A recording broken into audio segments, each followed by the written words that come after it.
السلام عليكم ورحمة الله. أشهد أن لا إله إلا الله وحده لا شريك له وأشهد أن محمدا عبده ورسوله أما بعد فأعوذ بالله من الشيطان الرجيم بسم الله الرحمن الرحيم الحمد لله رب العالمين الرحمن الرحيم مالك يوم الدين إياك نعبد وإياك نستعين اهدنا الصراط المستقيم صراط الذين أنعمت عليهم غير المغضوب عليهم ولا الضالين. Mwenyezi Mungu amsaidie sana. Anasema kwa fadhili ya Mwenyezi Mungu, Jumapili iliyopita mkutano wa mwaka wa Jumuiya ya Ahmadiyya Uingereza wa siku 3 ukikusanya fadhili za Mwenyezi Mungu ulifikia tamati yake. Miezi mingi inatumika katika matayarisho na maandalizi ya jalsa, bali mkutano ukiisha, maandalizi ya mkutano ujao yanaanza tena, na wiki chache kabla ya mkutano matayarisho haya yanafikia kilele chake. Lakini wiki moja mbili kabla ya mkutano hiyo inazidi mno, na katika siku za jalsa maelfu ya watoa huduma, wasichana, wanawake, watoto, wanaume, wazee, vijana, kwa kutumia vipaji vyao vyote na kwa ikhlasi wanatoa huduma kwa muda wote na wanaendelea kuwatumikia wageni walio wa Ahmadiyya, na pamoja na hayo kwa kuwahudumia na kuwatumikia watu wasio wanajumuiya na wasio Waislamu wanaokuja kutoka nchi mbalimbali za dunia, pamoja na kuwatimizia haja zao na wakionyesha picha sahihi ya Islam. Wanafanya mahubiri kwa matendo. Basi kwa mujibu huo, watumishi wote hawa walioweza kutoa huduma katika idara yoyote ya jalsa wanastahiki shukurani. Mwenyezi Mungu awajalie malipo mema kwa huduma yao. Vivyo hivyo, pamoja na watumishi hawa wa jalsa salana waliotoa huduma, wapo watumishi wa MTA, wakiwemo wengi wao ni wale waliojitolea. Wanastahiki shukurani, ambao kwa njia nzuri sana walifanya juhudi ya kutosha ya kufikisha matangazo ya jalsa salana kwenye kila kona ya dunia. Hiyo pia ni njia moja kubwa ya mahubiri. Vivyo hivyo, vyombo vya habari pia vilichangia mchango mkubwa katika kusambaza taarifa na habari za jalsa. Kuna idara ya habari ya Markaz, pia kuna idara ya habari ya Jamaat Uingereza, na ujumbe uliwafikia mamilioni ya watu. Katika idara hizi kuna kina mama na kina baba. Pamoja na hayo, kila mwaka kama ilivyo kawaida kwa ajili ya kuwasaidia watumishi wa hapa, mwaka huu pia Khudamul Ahmadiyya Canada vijana wengi walikuja na wanakuja, ambao wanawasaidia katika kukamilisha na kufunga shughuli za mkutano. Sasa mwaka huu khudam kutoka Australia pia wamekuja na wanaendelea kufanya kazi nzuri. Wote hawa wanastahiki shukurani. Mwenyezi Mungu awajalie malipo mema. Kwa vyote vile wafanyakazi hawa wote athari yao inayowafikia watu wasio Waislamu.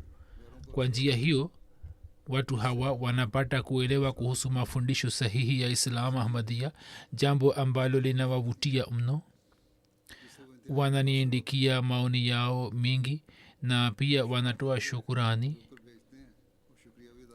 na wakati huu nitaweka mbele yenu maoni yao machache niliyoyachagua. Huenda sitaweza kuyasoma yote, lakini angalau nitaweka mbele yenu baadhi ya maoni. Pamoja na hayo, ningependa kuwashukuru watumishi wote na watoa huduma wote waliotumikia kwa moyo wote, lakini pamoja na hayo wanapaswa kukumbuka ya kwamba wao pia wanapaswa kumshukuru mwenyezi mungu ambaye amewajalia taufiki ya kuwatumikia wageni wa sayidina ahmad alaihi wassalam. Jinsi watu walivyoeleza hisia zao za kutoa shukurani, jambo hilo liwafanye muzidi katika unyenyekevu zaidi na muiname mbele ya allah zaidi na kumshukuru mwenyezi mungu. Mwenyezi mungu awajalieni nyote. Kama nilivyosema kwamba nitaweka mbele yenu maoni ya baadhi ya watu, rai ya kwanza iliyopo mbele yangu muda huu ni ya bwana lamin jabi saheb, waziri wa mawasiliano na uchumi wa kidijitali nchini gambia. Anasema kwamba kwa kuona jalsa salana nilishikwa na butwa, nilishangaa sana. Huo ni mkusanyiko azimu wa kimataifa ambao msingi wake umewekwa juu ya huduma kwa moyo na kujitolea kwa nguvu zote. Moyo wangu unapata athari sana unapojua kwamba mkusanyiko huu mkubwa ulikuwa umeanza. Mkusanyiko huu mkubwa ulikuwa umeanza kutoka Qadian, uliohudhuriwa na watu 75 tu, na leo kutokana na maandalizi na matayarisho yake umeshashika sura ya mkusanyiko mkubwa wa ajabu. Kwa kupitia satellite unaonyeshwa katika nchi 200 za dunia, na jambo hili linanishangaza sana kwamba maandalizi haya hayahitaji msaada wote wa polisi. Hakuna tamaa ya dunia na maafisa, madaktari, vijana, bila kujali nyazifa zao za kidunia, walikuwa wakijitolea kusafisha sakafu, walikuwa wakipika chakula, kuwaongoza watu katika masuala ya maegesho. Na azana ya swala ilipotolewa, mkusanyiko huo wenye kaumu mbalimbali ukanyamaza mara moja hadi ilikuwa haisikiki sauti ya kudondoka kwa sindano. Manzari hayo yakaniwezesha kupata hisia za nizamu na muungano wa kiroho, kitu ambacho katika dunia ya leo hakipatikani.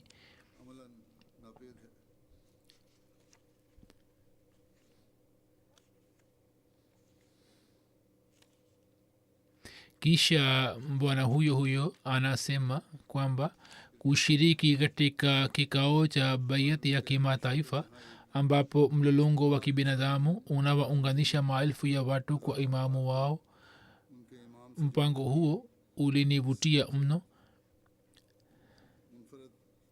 na maoni na hisia zangu ni hizi kwamba athari hiyo ya jumuiya si natija ya fedha au maazimio ya kisiasa, bali ni matunda ya kujiunganisha na ujumbe mkweli wa kimatendo na uchamungu kamili.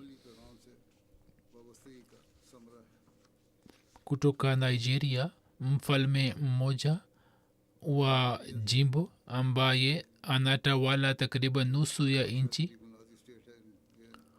bwana Koba Kahinde Vule Bade Vule, anasema kwamba nilipoanza safari ya kuja kushiriki jalsa salana Uingereza, sikuwa na elimu kwamba mimi naenda kushiriki katika mkusanyiko mkubwa azimu wenye shani, mkusanyiko ambao utaniachia athari nzito kwenye maisha yangu. Baada ya kufika hapa, niliona mfano wa hali ya juu wa kimatendo wa nizamu, udugu na huduma kwa jamii, bali nikakutana na watu mbalimbali wa nchi mbalimbali za dunia na kaumu, na pia nikawakuta wakiwa pamoja katika upendo, heshima na kwa udugu. na sisi tukahudumiwa vizuri kwa ikhilasi, jambo ambalo litabaki daima dawamu katika kumbukumbu zangu. Nilipata nafasi ya kujifunza mengi, lakini kumbukumbu nzuri ilikuwa ni kukutana na imamu wa jamaat na hutuba zake ambazo kwa kuzisikia niliweza kujifunza mengi, na pia nikapata kusikia ripoti kuhusu maendeleo ya jamaati. Hiyo pia ilinishangaza sana. Anasema kwamba kauli mbio yenu upendo kwa wote, chuki si kwa yeyote, si kauli tu bali ni utambulisho wa kimatendo wa jumuiya ya Ahmadiyya. Dunia ikishika jaziba hiyo ya mapenzi, maelewano na heshima kwa wanadamu, bila shaka yoyote dunia inaweza kuwa kisiwa cha amani.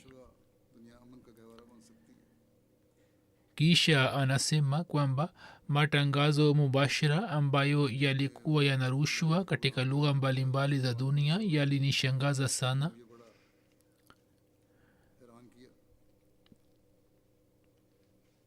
Vivyo hivyo malkia aliyekuwa mke wake, yeye pia alieleza hisia zake. Anasema kwamba nilivutiwa sana na maandalizi yaliyokuwa yamefanywa kwa ajili ya kina mama, namna walivyokuwa wamepewa heshima na mazingira ya amani. Kwa kuona maelfu ya kina mama wakija kushiriki katika jalsa kwa heshima na taadhima kamili, mawazo yangu kuhusu Islam yalibadilika. Nilihisi ya kwamba jumuiya ya Ahmadiyya imeonyesha picha sahihi ya heshima kwa kina mama na haki zao. Mgeni moja alikuja kutoka Senegal, gavana wa zamani wa St. Louis, bwana Ilion Badr Asam sahib. Anasema kitu kilichonivutia zaidi kilikuwa ni nizamu. Japo ilikuwa idadi kubwa mno ya washiriki, tulikuwa tukihisi kwamba mpango wa jalsa umepangwa kwa uzuri wote. Nizamu ya uchukuzi ilikuwa nzuri, watu wa huduma walikuwa na hulka njema, muda wote walikuwepo. Na anasema nilisikiliza hutuba zote kwa umakini. Zura anasema sasa watu wasi wa Islam hawakai tu bali wanasikiliza hutuba kama huyu alivyosema. Anasema lugha mbalimbali, tafsiri katika lugha mbalimbali ilikuwa nzuri sana. Kwa sababu ya huduma hiyo ya tafsiri tuliweza kuelewa hutuba na ujumbe wote. Anasema katika jalsa nzima ujumbe uliotolewa mara kwa mara ulikuwa ni ujumbe wa upendo, amani na udugu.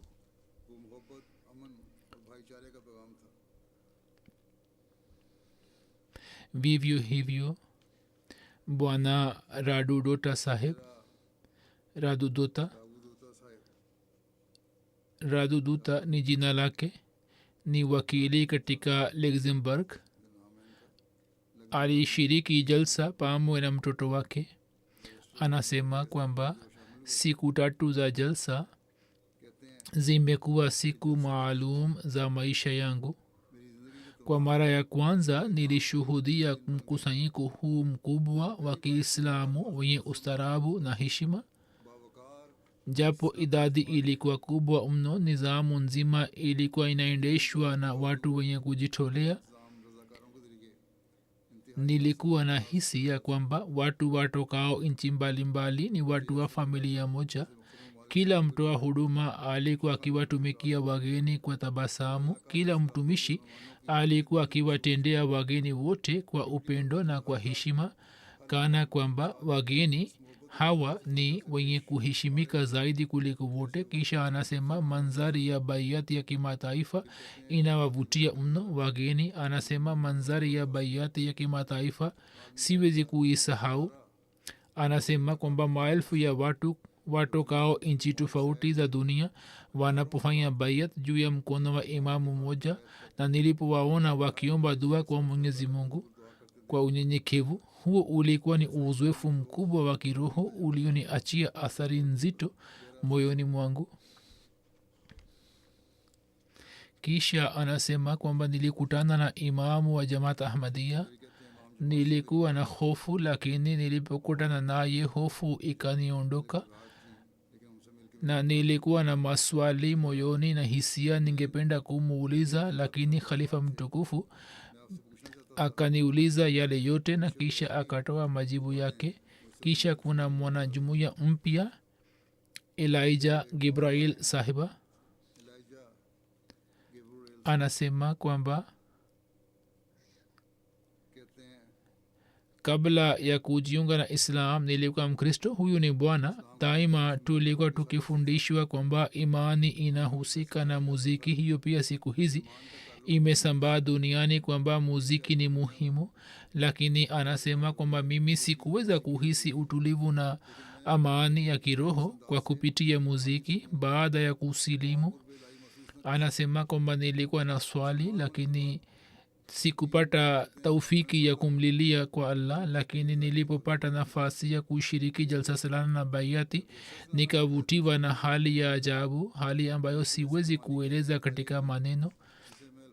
nikijuta juu ya mazambi yangu nikaendelea kusoma istighfar na kuomba dua hadi machozi yakatoka machoni mwangu, na nikashikamana na ukhalifa, nikajenga uhusiano kwa allah. kisha anasema kwamba sala ikaswaliwa. katika sala pia hali hiyo ikaendelea kuwepo, na katika hali hiyo hiyo nikatoka nje na sikujua wala kutambua kwamba nimesahau kuvaa viatu vyangu. katika hali hiyo nikaenda chooni, na huko mtoa huduma mmoja akaniona bila viatu, kisha akavua viatu vyake na akanipatia na akasema kwamba usiwe na wasiwasi, vaa viatu hivi, utapata shida bila viatu. anasema tukio hilo dogo limeimarisha imani yangu zaidi kwamba kwa kweli jumuiya hii ni ya mwenyezi mungu, ambapo kila mmoja anakuwa tayari kumsaidia mwenzake. basi watoa huduma na watumishi wanaowajali wageni, amali yao hiyo inawaimarisha watu kiimani. kutoka Czech Republic maprofesa wawili walikuja, profesa yaroslav frank na profesa mwingine alikuwa mark chaika saheb.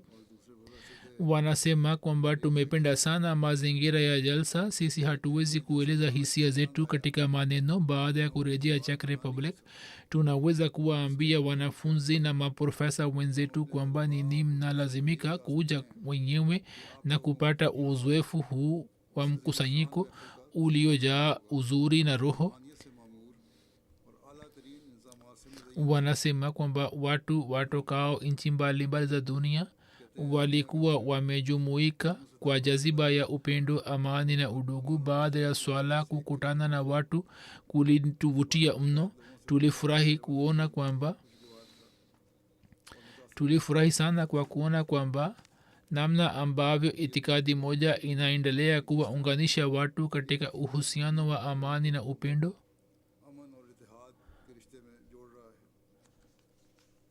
wanasema kwamba baada ya kusikiliza hutuba ya khalifa wa zama tulipata kujua kuhusu islam na uchamungu, tukapata elimu na uelewa wa mada hii.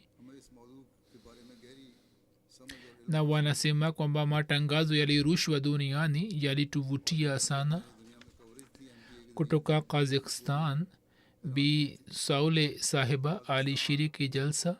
anasema kwamba mkusanyiko huu ulikuwa wenye kusisimua imani na wenye kumbukumbu nzuri, ulioniachia athari nzuri na nzito moyoni mwangu. anasema katika hutuba za imam jamaat na hutuba za mashekh wengine mada mbalimbali zilizozungumzwa kama vile imani, khulka njema, amani, maelewano, ustaarabu wa kifamilia, malezi ya vijana na huduma kwa jamii. anasema kwamba jambo ambalo lilinivutia zaidi lilikuwa ni maelewano na udugu baina ya watu wa kaumu mbalimbali waliokuwa wanaongelea uislamu, usalama na amani. kisha kutoka Marekani alikuja profesa mmoja bwana Bradshaw ambaye ni profesa wa kanuni. anasema kwamba nimepata bahati ya kushiriki katika mikutano na makongamano ya kimataifa, lakini uzoefu wa kushiriki jalsa salana uingereza ni wa aina yake.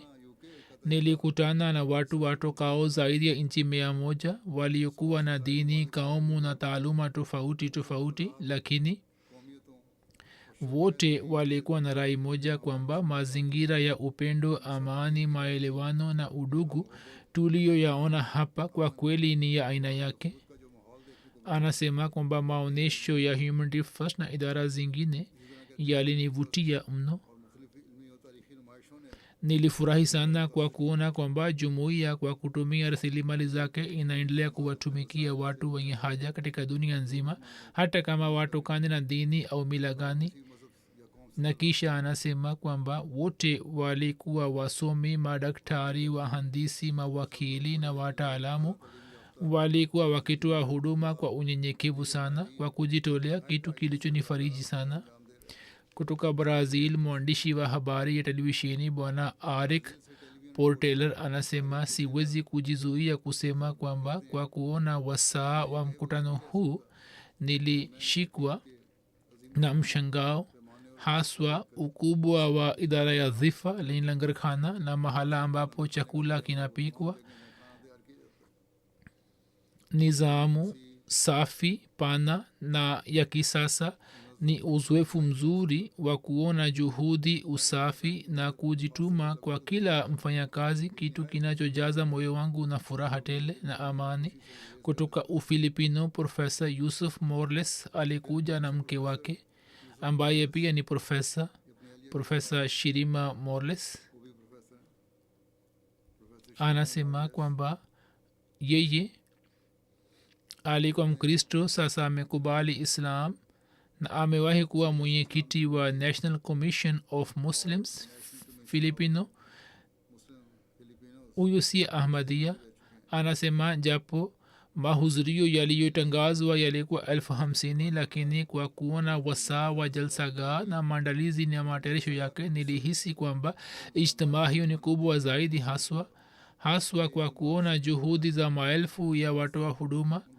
Nilishangaa ambao kwa kutoa muda wao wenye thamani wanakuja kujenga mji mzima kwa muda, kisha wanahakikisha kwamba maelfu ya watu wanapata malazi, chakula, huduma ya uchukuzi, na wanahakikisha usafi na vitu vingine. Japo wafanyakazi wamejaliwa utajiri, lakini wanatoa huduma kwa unyenyekevu sana na wanafanya kazi kwa unyenyekevu, na ndiyo mambo yanayoweza kujenga jamii yenye amani. Anasema niliwaona watoto wadogo wakinywesha maji, na anasema kwamba kulikuwa na watoto wawili wenye umri miaka 14, 15 walikuwa na jukumu la kulisha chakula. Walikuwa wakikimbia hapa na pale ili kuwalisha watu 300. Anasema nilishangaa sana kwa kuona juhudi yao, na baada ya kufika hapa nikapata kujua kwamba Sadafullah Khan alikuwa Ahmadia, na vivyo hivyo nikapata kuelewa kuhusu kazi kubwa zilizofanywa na Dr. Abdussalam. Vivyo hivyo hutuba za Imam Jamaat zilinivutia sana. Katika muda mfupi alieleza mada muhimu na akaeleza mambo mengi kwa njia nzuri yenye kuvutia.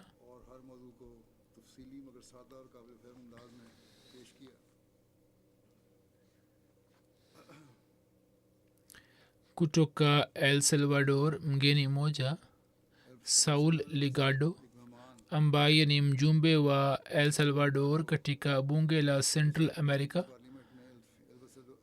alikuja. Anasema kwamba hii ilikuwa ni jalsa yangu ya kwanza, na kwa kupitia jalsa hii nilipata bahati ya kuiona jumuiya kwa karibu.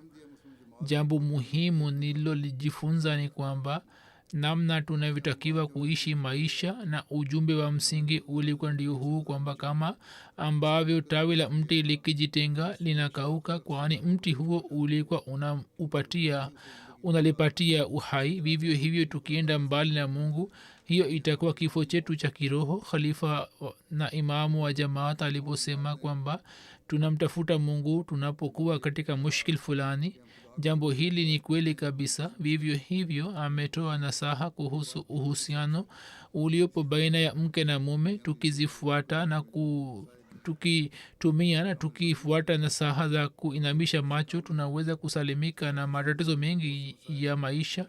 Basi kama wasiokuwa wahamadia wanaweza kuelewa ujumbe huu, sasa wahamadia watakuwa na haja kiasi gani ya kuelewa ujumbe huo. Kisha anasema kwamba maandalizi na matayarisho ya jalsa yalinivutia sana. kukutana na imam jamaat ahmadia muda ulikuwa mdogo.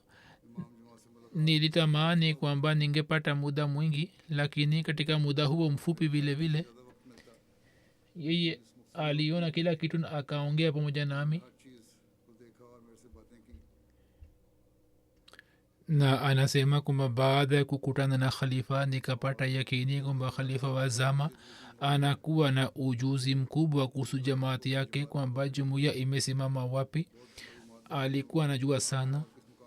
kutoka belize mwanamke mmoja mwanajumuiya mpya mozi kuriano sahiba anasema kwamba ninatokana na nchi moja ndogo sana. idadi ya watu wa mji wetu ni 50 tu.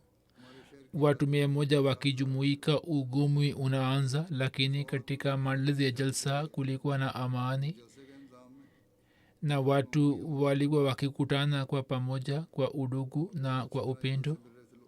anasema kwamba mimi siwezi kueleza hisia zangu katika maneno. mimi ninahisi furaha ninapojiita kuwa muhamadia. anasema kwamba mume wangu alipata bahati ya kushiriki jalsa salana mwaka uliopita, na wakati ule khalifa tulmasih alikuwa amemwambia kwamba yeye amfikishie mke wake ujumbe wa ahmadia, na kwa fadhili ya allah leo mimi ninasema kwa yakini kamili na kwa ufahari kwamba mimi ni muislamu muahmadia. kutoka bulgaria civilian penkov ambaye ni katibu mkuu wa ministry of labor and social policy anasema kwamba mimi nimekwisha shiriki katika mikutano mbalimbali iliyofanywa katika miji ya ujerumani, lakini uzoefu wa jalsa salana ya uingereza kwa mujibu wa wasaa uongozi na nizamu umekuwa wenye mfano. kitu ambacho kimenivutia ni wasaa wa jalsaga na mji ambao ulikuwa umejengwa kwa muda, na watu walikuwa wamewezeshwa starehe za kila aina kwa uzuri wote, na watu zaidi ya 50 walikuwa wamejumuika huko. hutuba zilizotolewa katika jalsa zilikuwa na elimu ya kutosha na kiwango cha juu. wahaziri waliweza kueleza mada ya kidini na kisayansi kwa njia nzuri, na wahaziri walioshiriki walipata elimu ya kutosha. maonyesho mbalimbali yalinivutia. maonyesho yalikuwa yameratibiwa kwa njia nzuri sana na kwa njia ya kisasa. kwa ajili ya watoto pia kulikuwa na vipindi vya malezi na maonyesho. vitu hivi ni vizuri kwa ajili ya malezi ya kizazi kijacho. kutoka senegal ahmadu ba saheb anatokana na zehebu la tijania, ni mtu wa dini wa maeneo yake, kiongozi wa dini. anasema kwamba nizamu ya jalsa ilinivutia sana na utaratibu wake, namna ambavyo jalsa hii ilifanywa, nizamu ya ulinzi, hulka za washiriki, busara, bashasha, haswa wanajumuiya wa jumuiya na mchango wao mkubwa na hulka zao ziliniachia athari nzito.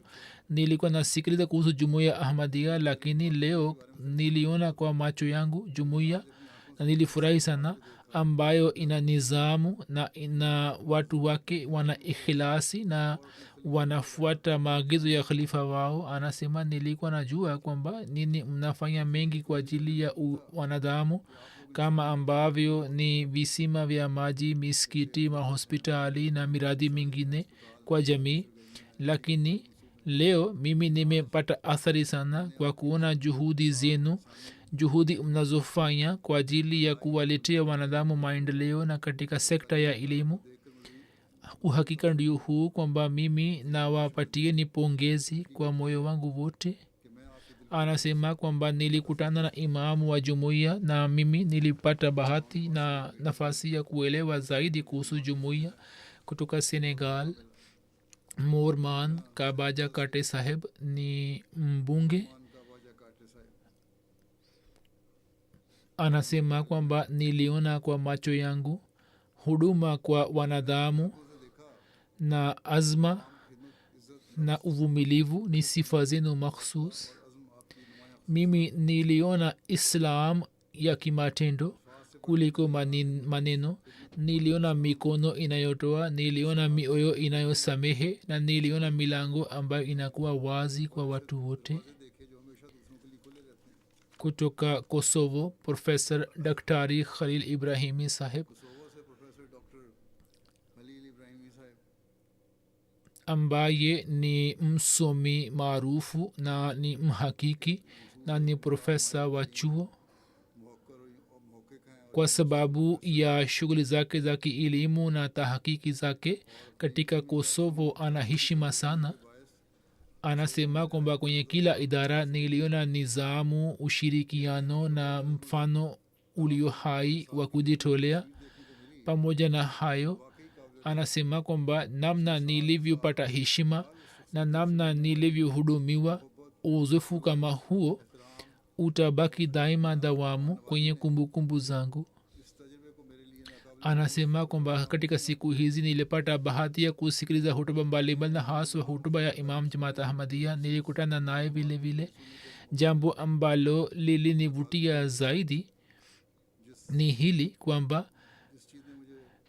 ilikuwa imesisitizwa amani, maelewano baina ya dini, usawa na mtazamo wa kuwasaidia watu wote katika jamii. Katika zama kama hizi katika sehemu mbalimbali ya dunia kuna mizozo ya aina aina, na hiyo imekuwa changamoto kubwa sana. Katika hali kama hiyo, ujumbe huu ni kwa wakati wenye matumaini na ni wenye kuleta mwongozo kwa wanadamu. Kutoka Hispania, Juan Antonio Regis ambaye ni meya wa Pedro Abad anasema kwamba jalsa salana imetuwezesha kuona na kutazama kwamba mkusanyiko huu si mkusanyiko wa itikadi fulani, bali ni mkusanyiko na dhihirisho la watu ambao wanatokana na kaumu mbalimbali, na msingi wake ni msingi wa amani, udugu na maelewano. Anasema kwamba kwa kupitia maonyesho mbalimbali na vipindi vyenye elimu nilipata kujua kuhusu huduma zinazotolewa na jumuiya ya Ahmadiyya katika sekta mbalimbali. Kutoka Austria, wageni wawili mawakili Caroline Sahiba na Hana Sahiba walikuwepo. Wanasema kwamba kushiriki katika jalsa salana tunaona kwamba ni bahati yetu nzuri. Kwa kuona maandalizi tulishikwa na mshangao. Kila upande kulikuwa na mazingira ya amani. Anasema kwamba mimi katika jalsa ghaa na kisha nikaenda nje kuona, kulikuwa hakuna ugomvi wala kelele, na watu wenye amani, watu wa namna hii hawapo duniani. Kila mmoja alikuwa tayari kuwasaidia wengine. Kwa kuona watoto wakiwanywesha maji nilifurahi sana. Nilishiriki katika kikao cha human rights. Wazo hili la jumuiya la kusambaza amani duniani kote na kusimamisha haki, hiyo sio kwa ajili ya Wahamadia tu, bali kukemea na kuwasaidia watu wote wanaozulumiwa. Jambo hili ni kubwa, jambo ambalo lilinivutia sana. Amepata athari sana kwamba amechukua ahadi kutoka mbashiri wake kwamba mwaka ujao pia amlete hapa kutoka bolivia mwandishi habari Gaider Gen alikuja kushiriki jalsa. Anasema kwamba kushiriki katika jalsa salana ya jumuiya ya Ahmadiyya kulikuwa ni uzoefu mkubwa wenye shani. Anasema kwamba nilipata kufarijika kwa kusikiliza hutuba za Imam Jamaat Ahmadiyya na hutuba zingine. Anasema kwamba hii ilikuwa ni jalsa ambayo itaacha nukushi kwenye maisha yangu na itatuonesha njia ya kuwa karibu na Mungu wetu na kupata rehema yake. Mungu afanye kwamba watu hawa waweze kukubali ujumbe wa Islam. Anasema kwamba nilipata bahati ya kuona kwamba tangu miaka na miaka juhudi inaendelea kufanywa ya kusambaza propaganda kwamba mwanamke muislamu anazulumiwa. Ni uongo mtupu. Kinyume chake, katika Islam mwanamke anapewa heshima, ulinzi na umuhimu. Jambo hili limenivutia sana. Kutoka Kosovo, Uni Joshri Sahib ambaye ni chief of cabinet wa Baldi Alijan anasema kwamba nilipata bahati ya kusikiliza hutuba ya Imam Jamaat Ahmadiyya. Kabla ya kutokea jalsa alikuwa amewasihi watu wa huduma kwamba wao watekeleze wajibu wa ukarimu kwa upendo, unyenyekevu, ikhlasi na kwa hulka njema. Usiku wa Juma Alhamis anasema wakati ule nilipenda sana sahihi, lakini sikuwa na habari kwamba siku ijayo nitaona mifano ya kimatendo kwa macho yangu. Anasema kwamba niliugua ghafla, nikaanza kupata kizunguzingu na nikaanza kutapika. Watu wa first aid wakaja kuniona, madaktari 6 wakaja kunisaidia. Nikahisi kana kwamba nipo nyumbani kwangu. Ndipo nikapata kujua kwamba maagizo ya khalifa wa zama hayakuwa maneno tu, bali ni sehemu ya kimatendo ya kila mtu wa huduma. Kutoka Japan, Hiru Yukiya Ewamoto Sahib anasema kwamba safari hii ilikuwa safari nzuri yenye kumbukumbu kwa ajili yetu. Sisi tumehisi mazingira ya jalsa ya kijaa na upendo na kiroho. Jaziba ya watu wa huduma, njia ya watoto ya kuwatumikia wageni na uhusiano wa jamaat kwa ukhalifa na uchungu wake ulikuwa uzoefu wenye shani. Kutoka Lebanon kuna mtu mwingine ambaye ni mkazi wa Ubilghiji. Anasema kwamba kwa kuwa mimi nafanya kazi katika diplomatic corps, yani diplomasia, na mimi ninaenda kushiriki katika vikao mbalimbali vya dunia nchini Qatar au Brussels na katika maeneo mengine makubwa, lakini sikuwahi kushuhudia maandalizi makubwa kama hayo yenye nizamu, kwamba watu wapo zaidi ya 50,000. Hakuna anayemsukuma mwingine, hakuna anayekasirika. Kila moja anakutana na wengine kwa upendo na kwa amani na udugu. Mafundisho ya udugu ya Islam nimeona kwa matendo hapa. Ni mafundisho ya Qurani kwamba la ikraha fi din, nimeshuhudia kwa matendo kwamba watu wa dini zingine pia wamekuja hapa, wanaishi hapa, nao pia wanaheshimiwa na wanaendelea kutembea hapa na pale kwa furaha. Kutoka Argentina, Har Giorban Sir Giorban alishiriki jalsa salana. Ni mhariri mkuu wa gazeti la Taifa Clarion. Anasema kwamba kabla ya kuja katika jalsa nilipotoa taarifa kwa ofisi yangu kuhusu safari yangu, wenzangu wengi walinishauri kwamba wewe urudie tena huku uamuzi wako. anasema kwamba nilipokuja kushuhudia mazingira ya jalsa moja kwa moja nikapata kuelewa kwamba islam ni dini yenye amani na jumuiya ina uthibitisho wake ushahidi wake yani jumuiya ni ushahidi wa kutosha kwamba islam ni dini yenye amani na mazingira yenu yenye amani japo kuna mikusanyiko mikubwa lakini kote kote ni amani na usalama anasema siku ya mwisho ya jalsa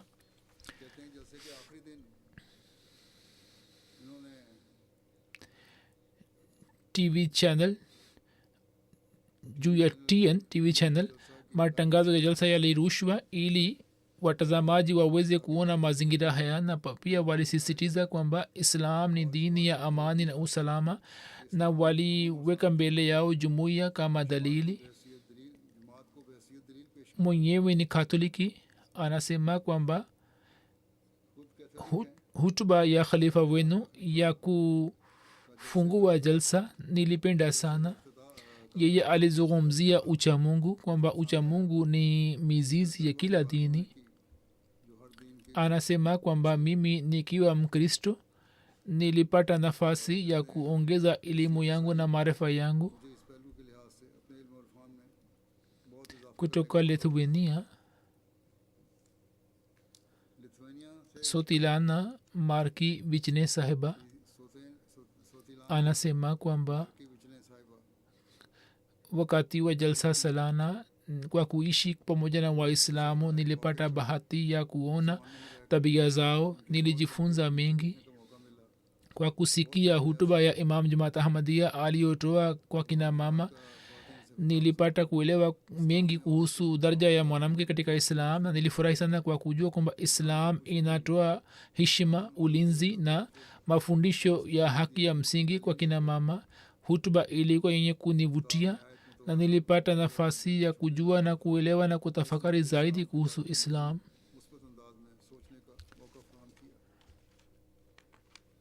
kutoka uswisi kuna human rights consultant wa umoja wa mataifa jolia partesi anasema kwamba kwa ajili yangu huu ulikuwa ni uzoefu mzuri na kushiriki katika ijtimaa hii nilipata bahati ya kuona watu wa dini wa karibu ambao kwa kuhusu wao nilikuwa sina elimu kubwa anasema kwamba watu wa huduma namna walivyowatumikia wageni kwa hulka njema na ushirikiano wao ulinivutia sana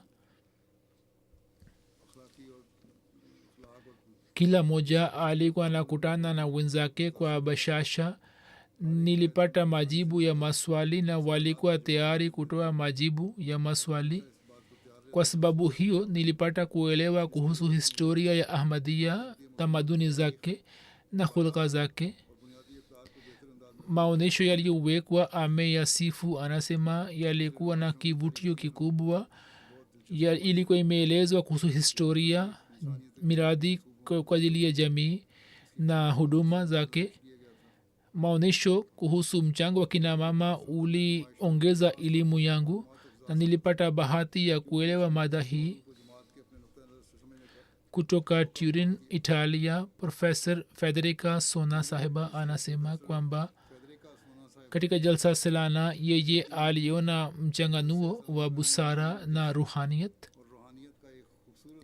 yeye alishuhudia mchanganuo wa busara na mambo ya kiroho anasema tukiona kwa mtazamo wa kiakili jambo hili lilinishangaza kwamba nizamu nzima ilikuwa inaenda vizuri kana kwamba upepo unaendelea kuvuma kuanzia watoto wadogo wenye kunywesha maji hadi watu wa umri mkubwa wote walikuwa na nia njema ukarimu hulka tukufu na tabasamu mimi ninasema kwamba tulikuwa tunakaribishwa katika familia ya kimataifa mgeni alikuwa nakubaliwa kwa furaha na alikuwa natendewa kwa upendo na amani anasema kwamba nilikutana na wanaume watoto na kina mama ambao walitabasamu wakanisaidia katika kutafuta njia na pia wakanieleza kuhusu uzoefu wa maisha yao na mambo mengine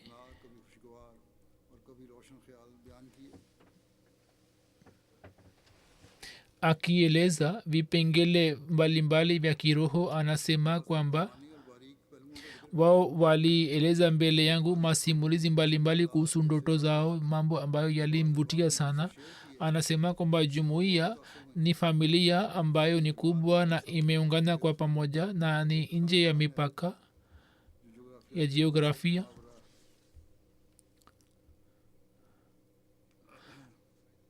jinab aidin saheb ambaye ni scholar wa sociology katika Roma anasema kwamba kitu cha kwanza tunachokiona ni kwamba kaumu ni nyingi na tamaduni, lakini wote wamejumuika mahala pamoja.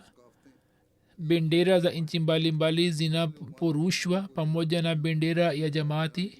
jambo hili linadhihirisha umoja, yaani dunia ndogo ambapo kaumu mbalimbali bila kumaliza umoja wao au sifa yao zinaishi kwa pamoja. Nilipata bahati ya kuona kwamba jumuiya moja ya kidini namna ambavyo inaweza kwenda mbele pamoja na utambulisho wa wenyeji na mshikamano wa kimataifa. Aliwasifu sana wakarimu na watoa huduma kutoka Canada, Stony Nakoda First Nation. Anatokana na First Nation, anaitwa Reverend Tony Sono Saheb. Anasema kwamba kushiriki katika ijtimaa kubwa ilikuwa na hisia za ajabu. maandalizi mazuri yalikuwa yamefanywa, kila mmoja alikuwa anafanya juhudi ya kutekeleza wajibu wake. Anasema kwamba kazi hii haiwi rahisi, lakini namna ilivyokuwa inafanywa kwa jaziba, jambo hili lilivutia sana. kutoka Uturuki mgeni moja asi ahmadia Professor Mateen Bozan Saheb ambaye ni profesa katika chuo cha Dajla na ni mwenyekiti wa idara ya historia ya kidini, historia ya Islam, na chini ya uongozi wake amekusha wasaidia wanafunzi kuandika makala kuhusu jumuiya. Anasema kwamba niliona nizamu katika maandalizi ya jalsa. Anasema kwamba sisi tuna fikra hii kwamba mtu yeyote ambaye anamwamini Allah, mtume wake na siku ya akhira, na anaamini masharti ya imani na masharti ya Islam, sisi tunamfahamu kuwa muislamu, na sisi hatuoni kwamba kumwita kafiri ni halali. hivyo katika mtazamo wetu Waahmadia pia ni waislamu. laiti maulama wa Kipakistan pia waelewe jambo hilo.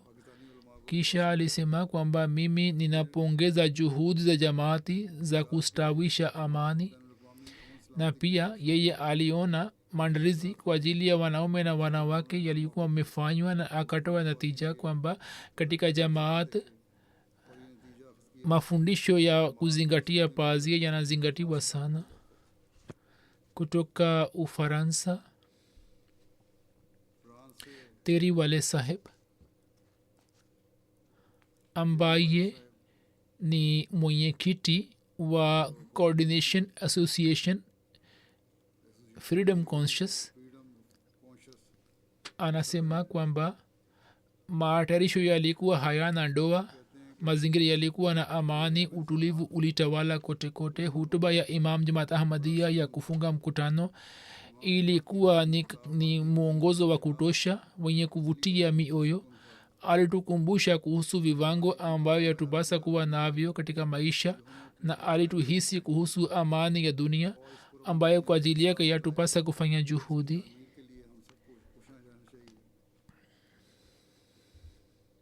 Kisha anasema kwamba mimi natoa shukurani na shukuru.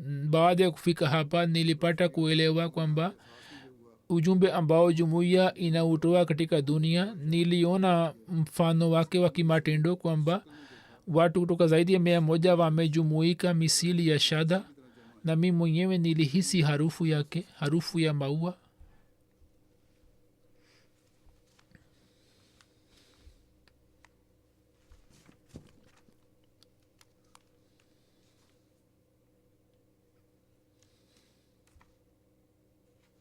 kutoka Ubelgiji ni mwanahabari mmoja anasema kwamba nimekwisha shiriki katika jalsa, lakini mwaka huu anasema kwamba kwa kusikia hutuba ya imam jamaat ahmadia aliyotoa upande wa kina mama niliathirika sana, hutuba ambayo iliwahimiza kina mama kujipatia elimu ya kidini na elimu ya kidunia vile vile, na wasonge mbele kwenye kila sekta ya elimu na dunia.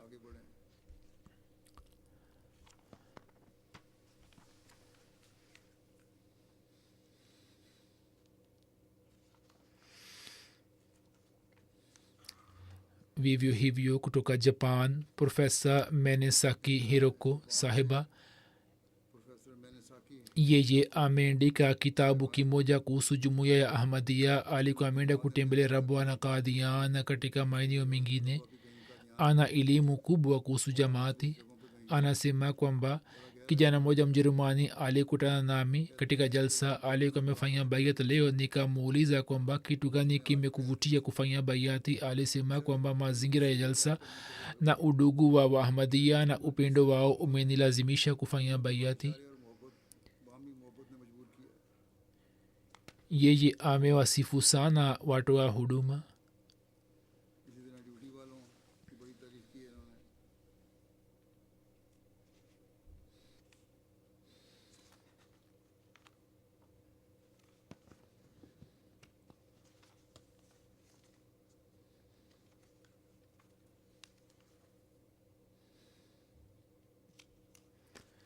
Arji saheb ambaye ni Indonesia nchini Yunan anaishi pamoja na mke wake Myunani ambaye ni Muislamu mpya.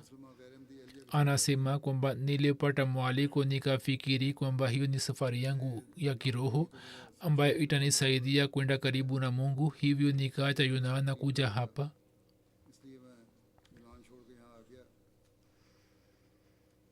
Na hutuba za khalifa wa zama zimeniachia athari nzito, na anasema kwamba namna ambayo watumishi walikuwa wanatoa huduma yao ikaniletea athari njema.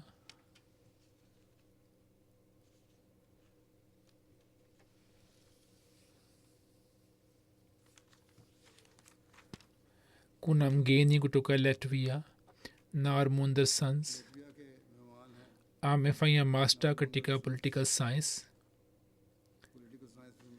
Alikuwa ameandika makala moja kuhusu zulma zinazofanywa dhidi ya Wahamadia na mateso.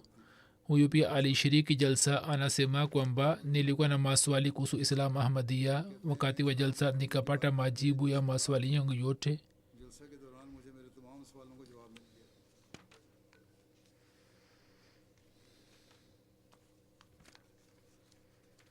Kisha ujumbe uliotoka Yunan, alikuwepo mwanamke mmoja. Anasema kwamba huu ulikuwa ni uzoefu mzuri katika watu wa huduma. Kila mmoja alikuwa anawatumikia wageni kwa urafiki. Maonyesho yalikuwa mazuri, haswa maonyesho yaliyoandaliwa na Review of Religion kuhusu historia ya Islam. Ningependa kupitisha masaa mengi kwenye maonyesho haya. Nilikuwa nimeambiwa kuhusu kumbukumbu za kale. Anasema kwamba baada ya kutoeleza sifa, anasema jambo moja ambalo sikulipenda nalo ni hili kwamba baadhi ya kina mama walikuwa hawazingatii hijabu, na baadhi ya wanaume pia walikuwa wanaonyesha dosari katika ghaze basar, japo nilikuwa nimewasihi haswa. Hivyo yatupasa kukubali maoni ya namna hii ili tuweze kujirekebisha. Hivi walioendelea kwenda kinyume cha maagizo yangu wakumbuke kwamba watu ambao si Waislamu wanatuona kwa jicho la ndani, na hatupasi kuwapatia nafasi ambayo ilete madoa juu ya picha ya Islam. Na wakati wa hutuba za jalsa nilikuwa nimesoma maandiko ya Masihi Maud kwamba msiwape watu nafasi kwamba waeleze na wanyoshe kidole juu yetu.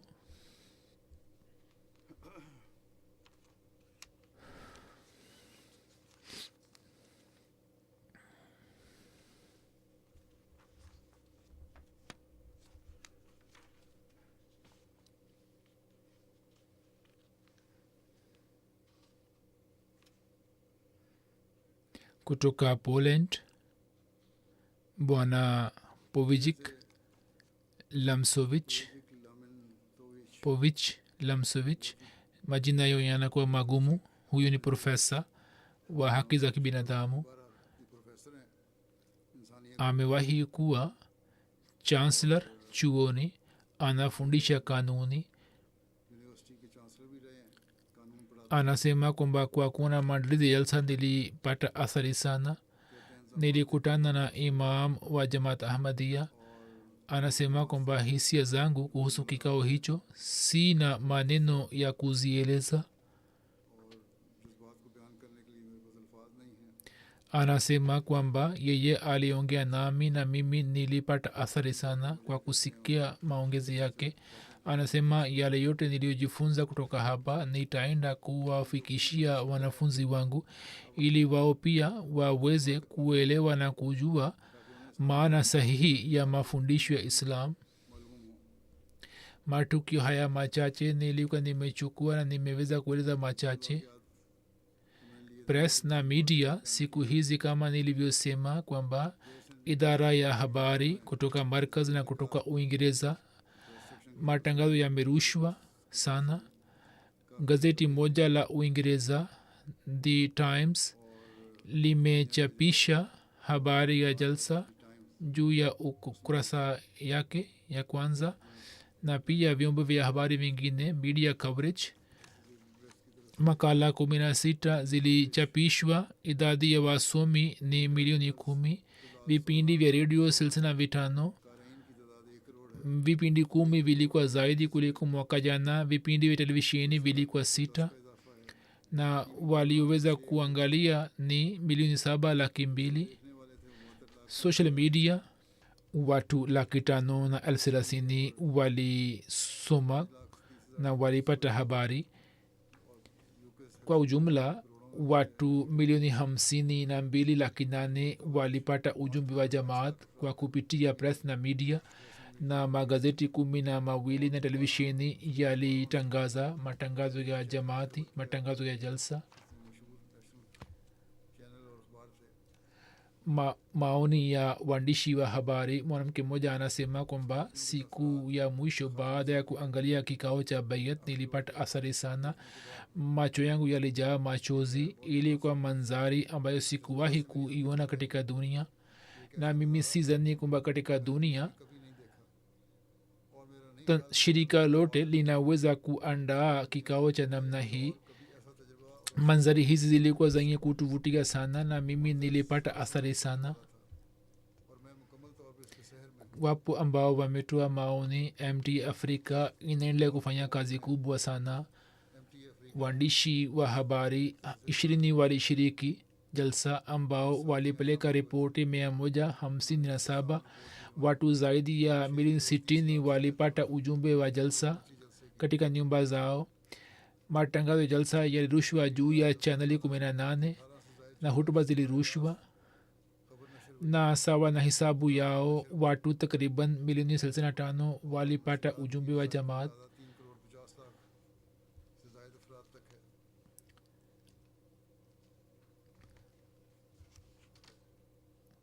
Hayo yalikuwa ni maoni ya watazamaji ambao si wa Ahmadiyya katika Afrika. Kutoka Sierra Leone, kutoka kijiji cha Tenta 4, Padre George anasema kwamba mimi ni mwalimu na ninaishi katika kijiji cha Tenta 4, Sierra Leone. Mimi si muislamu Muhammadiyya. Anasema kwamba siku zote tatu za jalsa Salam Bartania, jambo ambalo lilinivutia zaidi ni kwamba huu ni upendo wa Ahmadiyya kwa ukhalifa na namna walivyodhihirisha amani, upendo na heshima kwa wanadamu wote, hata kama watokane na nchi gani. Anasema kwamba nilikuwa na shughuli ya kwenda kanisani Jumapili, lakini niliamua kuja miskitini na kuona baiat ya kimataifa na yale yote niliyoyashuhudia. Anasema kwamba yalikuwa tofauti na fikra yangu. Sasa nimeelewa kwamba kwa nini jumuiya ya Ahmadiyya inaendelea kusambaa duniani kwa haraka. wapo mapadre na watu wengine wasomi ambao wametuma maoni yao. Mwenyezi Mungu awasaidie wanajumuia wote waweze kupata athari njema. जहाँ नेक असरात तमाम जमात के अफराद पर कायम फरमाए, वहाँ लोगों को भी की भी रहनुमाई फरमाए और उन्हें सही इस्लाम और अहमदी की तरफ राग़िब करे.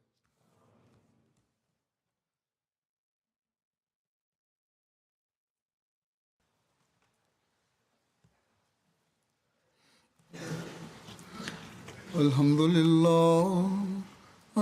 لله نحمده ونستعينه ونستغفره ونؤمن به ونتوكل عليه ونعوذ بالله من شرور أنفسنا ومن سيئات أعمالنا.